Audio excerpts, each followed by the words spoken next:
Hello दोस्तों, आज हम लोग पढ़ेंगे एनसीईआरटी क्लास 6 की पॉलिटी। और इसी वीडियो में हम लोग पूरे पॉलिटी डिस्कस करेंगे। इसके बाद हमें नहीं लगता है कि आपको एनसीईआरटी पढ़ने की ज़रूरत है, ख़ास करके कंटेंट के व्यू से और एग्ज़ाम के व्यू से। हाँ, कहानी के तौर पर आप एनसीईआरटी पढ़ सकते हैं, और अगर अपने आइडिया को ब्रॉड करना हो तो एनसीईआरटी पढ़ सकते हैं। तो जैसा कि आप देख रहे हैं कि जो पहला चैप्टर है वह है विविधता की समझ। आप देख रहे हैं कि जो पहला चैप्टर है वो है विविधता की समझ। दूसरा है विविधता एवं भेदभाव। तीसरा है आपका सरकार क्या है। चौथा है लोकतांत्रिक सरकार के मुख्य तत्व। पांचवा है पंचायती राज। छठा है गांव का प्रशासन। सातवां है नगर प्रशासन। इस वीडियो में इस सातों चैप्टर का निचोड़ आपको बताएंगे। अगला वीडियो इस बुक से जितने भी प्रश्न बन सकते हैं सारे प्रश्न को कराएंगे। तो चलिए सबसे पहले हम पढ़ते हैं विविधता की समझ।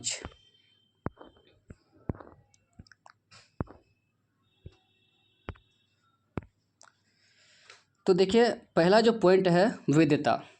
विविधता यानी अनेकता। क्या होता है अनेकता? एनसीईआरटी कह रही कि अनेकता या विविधता किसे कहते हैं।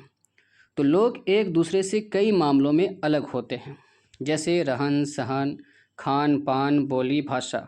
मान लीजिए आपके 5 दोस्त हैं, तो आप ये देखे होंगे कि पांचों का रहन सहन, खान पान, क्षेत्र अलग अलग आप देख पाते होंगे।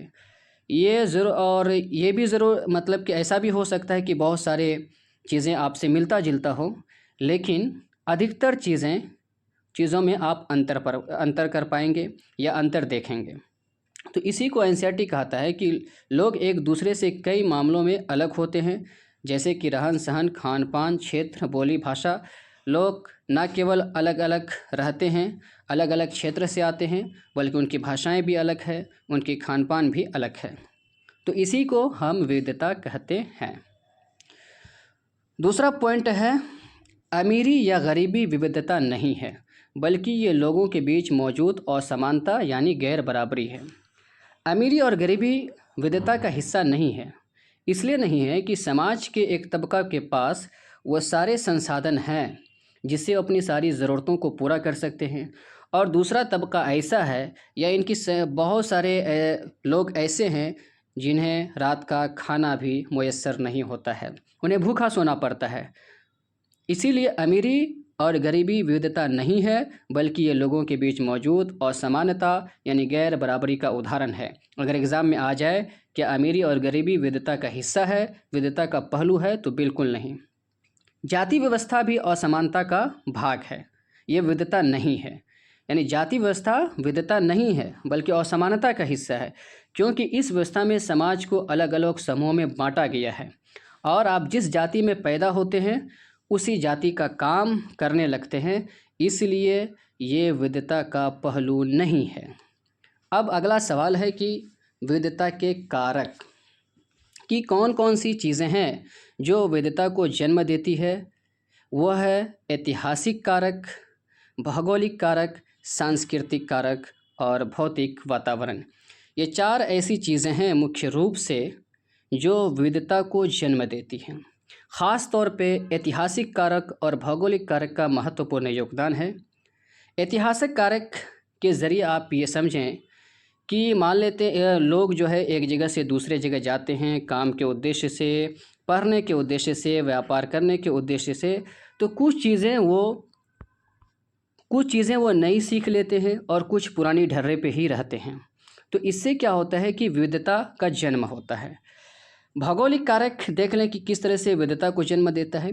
एनसीईआरटी ने 2 क्षेत्र का जिक्र किया है, एक है लद्दाख और दूसरा है केरल।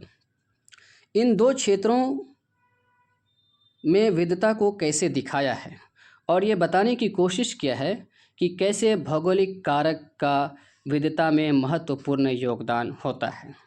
अब हम लद्दाख की अगर बात करें तो लद्दाख जम्मू कश्मीर के पूर्वी हिस्से में बसा एक रेगिस्तानी इलाका है, पहला पॉइंट। दूसरा, बहुत कम खेती होती है क्योंकि रेगिस्तानी इलाका है। वर्षा ना के बराबर होता है, बर्फ़ से ढका रहता है, पेड़ ना के बराबर उगते हैं, दूध से बनी चीज़ें व मांस खाता है, भेड़ से पश्मीना ऊन निकालकर कश्मीर के व्यापारियों को बेचा जाता है।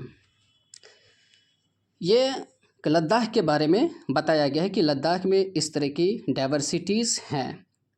लद्दाख के रास्ते ही बौद्ध धर्म तिब्बत पहुंचा। लद्दाख को छोटा तिब्बत भी कहा जाता है। लद्दाख का ग्रंथ केसर सागा यहाँ काफ़ी प्रचलित है, जिसे मुसलमान व बौद्ध दोनों लोग गाते हैं। यानी ये जो पुस्तक है वहाँ मुसलमान और बौद्ध दोनों गाते हैं। अब देखें केरल की अगर हम बात करें, इसमें केरल का जिक्र किया गया है।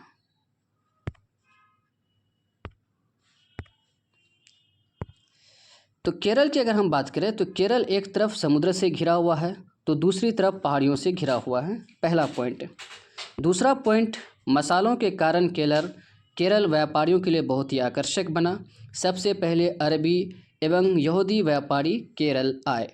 ईसा मसीह के धर्मदूत संत थॉमस लगभग 2000 साल पहले यहाँ आए। ईसा मसीह जो है 2000 साल पहले यहाँ पर आए। भारत में ईसाई धर्म लाने का श्रेय इन्हीं को जाता है। इब्न बतूता 7000 साल पहले यहाँ आए। इसने अपने वृत्तांत में मुसलमानों के जीवन के बारे में लिखा है। यानी अगर आपसे ये पूछ लिया जाए कि इब्न बतूता की जो पुस्तक है उसमें किसके बारे में बताया गया है, तो मुसलमानों के जीवन के बारे में बताया गया है कि केरल में मुसलमानों का जीवन कैसा रहा। चीनी वाला क्या है, तो चीनी वाला एक चीनी जाल है। चीनी पट्टी क्या है, तो चीनी पट्टी एक बर्तन है। ओणम क्या है, तो ओणम एक नाव प्रतियोगिता त्यौहार मनाया जाता है केरल में। भारत की खोज पुस्तक, ये पुस्तक जो है ना डिस्कवरी ऑफ इंडिया, ये पंडित जवाहरलाल नेहरू की पुस्तक है। इस पुस्तक के बारे में इसलिए जिक्र किया गया है क्योंकि अनेकता में एकता का विचार जो पंडित नेहरू ने दिया था वो इसी पुस्तक में दिया था। राष्ट्रगान भारतीय एकता की अभिव्यक्ति है और आप जानते हैं कि राष्ट्रगान के रचयिता रविंद्रनाथ टैगोर हैं। अगला पॉइंट देखते हैं। ये दूसरा चैप्टर है। आप देख सकते हैं कि दूसरा चैप्टर क्या है, तो दूसरा चैप्टर है कि विविधता एवं भेदभाव। आप यहाँ देख सकते हैं कि दूसरा चैप्टर विविधता एवं भेदभाव है। ये जो विविधता एवं भेदभाव है, यानी ये चैप्टर ये बताने की कोशिश कर रहा है कि कैसे जो है विविधता भेदभाव को जन्म देती है, ये बताने की कोशिश कर रहा है इस चैप्टर में। आप देखें कि कैसे विविधता जो है भेदभाव को जन्म देता है। अब देखें, संसार में मुख्य रूप से 8 धर्म हैं। भारत में उन आठों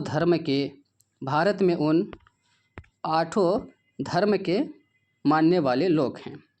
भारत में 1600 से ज़्यादा भाषाएं बोली जाती है जो लोगों की मातृभाषा है। यानी पूरी दुनिया में 8 मुख्य धर्म हैं और भारत में उन सभी धर्मों के मानने वाले हैं। और भारत की जो है 1600 से ज़्यादा मातृभाषाएं हैं। अब है कि इसमें 2 चीज़ों का जिक्र करके एनसीईआरटी ने बताने की कोशिश किया है कि विविधता भेदभाव का कारण कब बनता है। पहला, पूर्वाग्रह। पूर्वाग्रह क्या है आप ये जान लें। किसी के बारे में पहले से कोई राय गढ़ लेना। मसलन ग्रामीण लोग अंधविश्वासी होते हैं, शहरी लोगों पर भरोसा नहीं किया जा सकता है, फलां व्यक्ति कंजूस, चालाक या आलसी है। यानी किसी के बारे में पहले से एक राय बना लेना कि वो व्यक्ति ऐसा है। जैसे कि ग्रामीण लोगों के बारे में कहा जाता है कि ग्रामीण लोग अंधविश्वासी होते हैं, शहरी लोगों पर भरोसा नहीं किया जा सकता है, वो फ्रॉड होते हैं, फलां व्यक्ति कंजूस है, चालाक है, आलसी है। यानी आप क्या किए हैं कि किसी व्यक्ति को एक ख़ास सांचे में बांध दिए हैं और उसके बारे में दिमाग में अपनी एक राय बना ली है। तो इसी को कहा जाता है पूर्वाग्रह। और यही पूर्वाग्रह क्या होता है, भेदभाव को जन्म देता है। जब हम किसी के साथ पूर्वाग्रह के आधार पर व्यवहार करते हैं तब क्या होता है कि भेदभाव का जन्म होता है। दूसरा है रूढ़िवादी धारणा। यानी रूढ़िवादी धारणा भी भेदभाव को जन्म देती है। जब हम किसी लोगों को एक ही छवि में बांध देते हैं और उनके बारे में एक पक्की राय बना लेते हैं, जैसे हवाई जहाज़ लड़कियां नहीं उड़ा सकती, 4 व्हीलर लड़कियां नहीं उड़ा सकती, इंजीनियर लड़कियां नहीं बन सकती, ईटीसी। जब इस तरह की राय हम बना लेते हैं, यानी रूढ़िवादी धारणा एक ऐसी धारणा जो चली आ रही हो और उसके बारे में एक राय बना लिया गया हो मुकम्मल कि लड़कियां जहाज़ नहीं उड़ा सकती, लड़कियां 4 व्हीलर नहीं चला सकती। ये क्या है, एक धारणा बन गई है जो कि चली आ रही है। जब भी हम पूर्वाग्रह और रूढ़िवादी धारणा के आधार पर लोगों के साथ व्यवहार करते हैं, तब हम भेदभाव को जन्म देते हैं। देखिए, पूर्वाग्रह और रूढ़िवादी धारणा असमानता एवं भेदभाव को जन्म देती है। मैंने पहले ही आपको बता चुका हूँ कि जब भी हम किसी व्यक्ति के साथ पूर्वाग्रह और रूढ़िवादी धारणा के आधार पर व्यवहार करेंगे तो असमानता और भेदभाव का जन्म होगा। विविधता भेदभाव का कारण तब बनता है जब हम दूसरों के तरीकों व रीति रिवाजों का सम्मान नहीं करते हैं। यानी ये जो बताया गया है कि पूर्वाग्रह और रूढ़िवादी धारणा के आधार पर जब हम व्यवहार करते हैं तो भेदभाव का जन्म होता है। तो ये कहता है कि ये भेदभाव का कारण तब बन जाता है जब हम दूसरे के तरीकों को, उनके रीति रिवाजों को सम्मान नहीं करते हैं, उनको नीचा दिखाते हैं और अपनी रीति रिवाजों को, अपने त्योहारों को, अपने धर्म को सर्वश्रेष्ठ बताते हैं और दूसरे के धर्म को नीचा दिखाते हैं। तब विविधता भेदभाव का कारण बन जाता है, विविधता भेदभाव को जन्म देती है। कुछ लोगों को विविधता और असमानता दोनों तरह के भेदभाव का सामना करना पड़ता है, ये बात सही है। कुछ लोगों को विविधता और असमानता दोनों तरह के भेदभाव का सामना करना पड़ता है। जैसे दलितों के साथ असमानता के आधार पर भी भेदभाव होता है और विविधता के आधार पर भी भेदभाव होता है। दलित का अर्थ होता है जिन्हें दबाया या कुचला गया, सरकारी नाम है दलित। पहले अछूत इनको कहा जाता था, तो सुप्रीम कोर्ट ने इसका नाम दिया दलित। अब अगले पॉइंट की अगर हम और चलें, भीमराव अंबेडकर को 1901 में 9 साल की उम्र में महाराष्ट्र के कोरेगांव में भेदभाव का सामना किया था।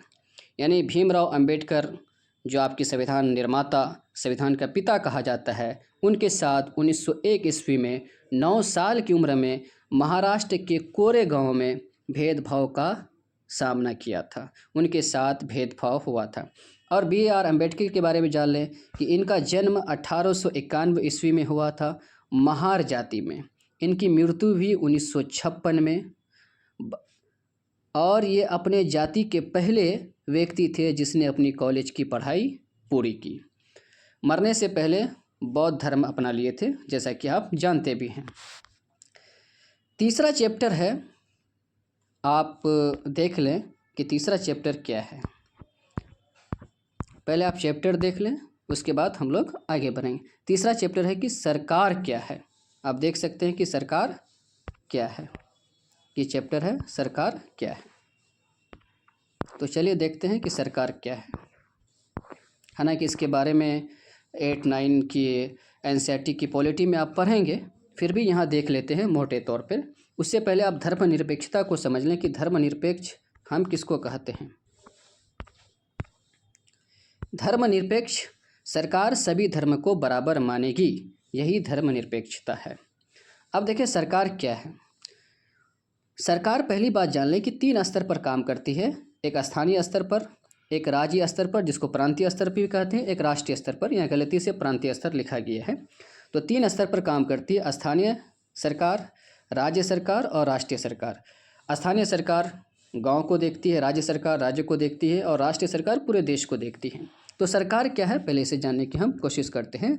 तो प्रत्येक देश को निर्णय लेने व काम करने के लिए सरकार की ज़रूरत होती है, जो बहुत सारे विषयों पर निर्णय लेती है। यानी हर देश को निर्णय लेने के लिए और निर्णय लेने के लिए और काम करने के लिए सरकार की ज़रूरत होती है, जो बहुत सारे विषयों पर निर्णय लेती है, कल्याणकारी कार्य करती है, कानून बनाने से लेकर पालन करवाने तक का काम करती है। और सरकार के 3 अंग होते हैं, जैसा कि आप जानते हैं, कार्यपालिका, विधायिका, न्यायपालिका। इन सब चीज़ों के बारे में आगे में 9th-10th की पॉलिटी में हम लोग डिस्कस करेंगे डिटेल से। अब है कि लोकतांत्रिक सरकार आप जानते हैं 2 तरह का होता है, एक होता है लोकतांत्रिक, एक होता है गैर लोकतांत्रिक। तो यहाँ लोकतांत्रिक सरकार के बारे में कही गई है कि लोकतांत्रिक सरकार को शक्ति जनता से मिलती है। लोकतांत्रिक सरकार के बारे में बताया जा रहा है कि वो सरकार कैसी होती है। तो लोकतांत्रिक सरकार को शक्ति जनता से मिलती है। वहीं दूसरी ओर लोकतांत्रिक सरकार को निर्णय का आधार भी बताना होता है, जबकि राजतंत्र में ऐसा नहीं होता है। इसीलिए लोकतांत्रिक व्यवस्था को दुनिया में सर्वश्रेष्ठ माना गया है, क्योंकि हर फैसले के पीछे आधार बताना होता है, कारण बताना होता है कि आप किस वजह से ये फ़ैसला लिए हैं, किस कारण से ये फ़ैसला बदले, किस कारण से ये फ़ैसला लिए। और लोकतांत्रिक सरकार जो तो जनता द्वारा चुनी हुई सरकार होती है, एक नियमित समय के लिए चुनी जाती है। लोकतांत्रिक सरकार को प्रतिनिधि लोकतंत्र भी कहते हैं, क्योंकि इसमें लोग सीधे भाग नहीं लेते हैं, बल्कि चुनाव के द्वारा प्रतिनिधि चुनते हैं। लोकतांत्रिक सरकार को प्रतिनिधि लोकतंत्र क्यों कहते हैं? क्योंकि इसमें लोग सीधे भाग नहीं लेते हैं, बल्कि लोग चुनाव के माध्यम से अपना प्रतिनिधि चुनते हैं। फिर वह प्रतिनिधि सदन में जाकर लोगों की आवाज़ उठाते हैं, लोगों की पैरवी करते हैं, लोगों की तरफ से नेतृत्व करते हैं। 1931 में यंग इंडिया में गांधी जी लिखते हैं कि मैं यह विचार सहन नहीं कर सकता कि जिसके पास संपत्ति है वो वोट दे सकता है, जिसके पास चरित्र है लेकिन संपत्ति नहीं, वो वोट नहीं दे सकता है। जैसा कि आप जानते हैं कि आज़ादी से पहले सभी लोगों को वोट देने का अधिकार नहीं था। जिनके पास दौलत, जिनके पास संपत्ति, जिनके पास संसाधन था, वही लोग वोट दे सकते थे। इसलिए गांधी जी ने कहा 1931 में यंग इंडिया में उन्होंने लिखा कि मैं ये विचार सहन नहीं कर सकता कि जिसके पास संपत्ति है वो वोट दे सकता है, जिसके पास चरित्र है लेकिन संपत्ति नहीं, वो वोट नहीं दे सकता है। तो ये गांधी जी का कथन है। अगर पूछ ले कथन किसका है तो गांधी जी का है। और आप ये जानते हैं कि महिलाओं सफ्रेज मूवमेंट का अर्थ होता है वोट देने का अधिकार या महिला मताधिकार आंदोलन। महिला मताधिकार आंदोलन को ही सफ्रेज मूवमेंट कहा जाता है, यानी महिलाओं ने मताधिकार के लिए जो आंदोलन किए उसी आंदोलन को सफ्रेज मूवमेंट कहा जाता है। इसी दौरान अमेरिका में औरतों को वोट देने का अधिकार मिला 1920 में, जबकि अमेरिका 1776 में ही आज़ाद हुआ था। लेकिन वहाँ की औरतों को वोट देने का अधिकार कब मिला? तो 1920 में मिला। इंग्लैंड में 1928 में वहाँ महिलाओं को वोट देने का अधिकार मिला। पूरी दुनिया में राज करने वाला इंग्लैंड, लेकिन महिलाओं को मताधिकार कब देता है? 1928 में। ये चौथा चैप्टर है मेरे दोस्तों। आप देखिए चौथा चैप्टर क्या है, पहले उसको आप देख लें, उसके बाद आगे हम लोग बात करेंगे। चौथा चैप्टर है कि लोकतांत्रिक सरकार के मुख्य तत्व, यानी लोकतांत्रिक सरकार के क्या क्या मुख्य तत्व हैं जिससे पहचाना जा सके या कहा जा सके कि हाँ ये एक लोकतांत्रिक सरकार है। दोस्तों इस चीज़ के बारे में एक डिटेल से आप जानेंगे। पहला तो यही है कि मुख्य तत्व कि सभी लोगों को, सभी वयस्क नागरिकों को वोट देने का अधिकार मिलना चाहिए, समय नियमित चुनाव होना चाहिए। तो इस तरह के बहुत सारे तत्व हैं, लेकिन इस चैप्टर में मुख्य रूप से दक्षिण अफ्रीका का जिक्र किया गया है। दक्षिण अफ्रीका का जिक्र किया गया है और बताया गया है कि जब वहाँ लोकतांत्रिक सरकार नहीं था, अंग्रेज़ों का शासन था, तब किस तरह के भेदभाव का सामना करना पड़ता था वहाँ के लोगों को। तो दक्षिण अफ्रीका में रंग भेद कानून था। रंग भेद कानून का मतलब हुआ त्वचा के रंग के आधार पर भेदभाव करना। श्वेत, अश्वेत और सांवला का अस्पताल, गाड़ियाँ, बस स्टैंड अलग अलग हुआ करता था। जब दक्षिण अफ्रीका में अंग्रेज़ों का शासन था तो वहाँ त्वचा के रंग के आधार पर भेदभाव होता था। श्वेत लोगों का अलग अस्पताल, अश्वेत लोगों का अलग अस्पताल, सांवला का अलग अस्पताल, उनकी बस स्टैंड, उनकी गाड़ियाँ भी अलग अलग हुआ करती थी। आप सोच सकते हैं कि किस आधार पर भेदभाव होता था। विभिन्न प्रजाति के लोग एक दूसरे के आसपास नहीं रह सकते थे, ये वहाँ नियम था, और ना ही आम सुविधा का इस्तेमाल कर सकते थे।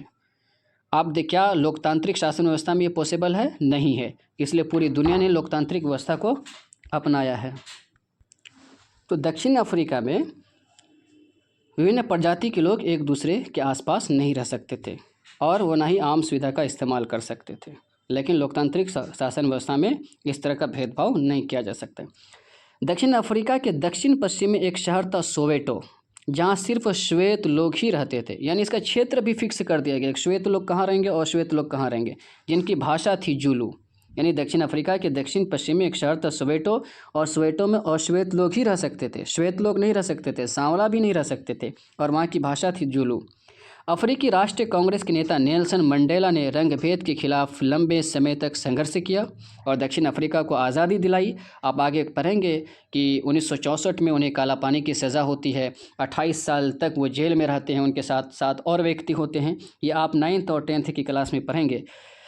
उसके बाद 1994 में वो जेल से बाहर आते हैं और दक्षिण अफ्रीका 1994 में ही, अप्रैल 1994 में ही दक्षिण अफ्रीका आज़ाद होता है और वहाँ लोकतांत्रिक शासन व्यवस्था स्थापित होता है। कावेरी नदी विवाद, इसका जिक्र इसलिए आया है कि लोकतांत्रिक शासन व्यवस्था के यहाँ तत्व के बारे में पूछा है, तो यहाँ क्या, तो विवाद का समाधान बेहतर ढंग से किया जाता है। तो कावेरी नदी विवाद को एग्जाम्पल को लेकर के समझाया गया है। कावेरी नदी विवाद जो है ये कर्नाटक और तमिलनाडु के बीच ये विवाद है। इस नदी को लेकर के क्यों है कि कर्नाटक में कृष्णा सागर बांध है और तमिलनाडु में मेटूर बांध है, और ये दोनों बांध कावेरी नदी पर हैं। दोनों बांधों को पानी कावेरी नदी से मिलती है, लेकिन मसला ये है कि कृष्णा सागर बांध ये ऊपरी छोर पर है और मेटूर बांध निचली छोर पर है। मेटूर बांध में पानी तभी आ सकता है जब कृष्णा सागर बांध से पानी छोड़ा जाए। अब जितनी मात्रा में मेटूर बांध को पानी की ज़रूरत है, उतनी मात्रा में कृष्णा सागर बांध से पानी छोड़ा नहीं जाता है, यानी कर्नाटक पानी छोड़ता नहीं है कि तमिलनाडु को मिल सके। इसी कारण दोनों के बीच विवाद बना हुआ है। आगे चलते हैं, जो आगे अगला जो चैप्टर है वह है पंचायती राज।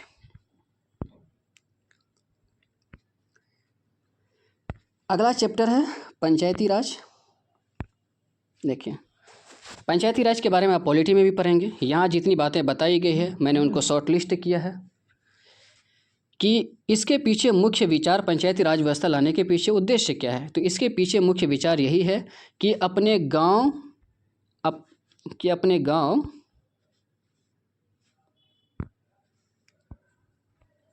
इसके पीछे मुख्य विचार यही है कि अपने गांव की व्यवस्था में लोगों की भागीदारी बढ़े और उन्हें अपनी आवाज़ उठाने के लिए ज़्यादा से ज़्यादा मौका मिले।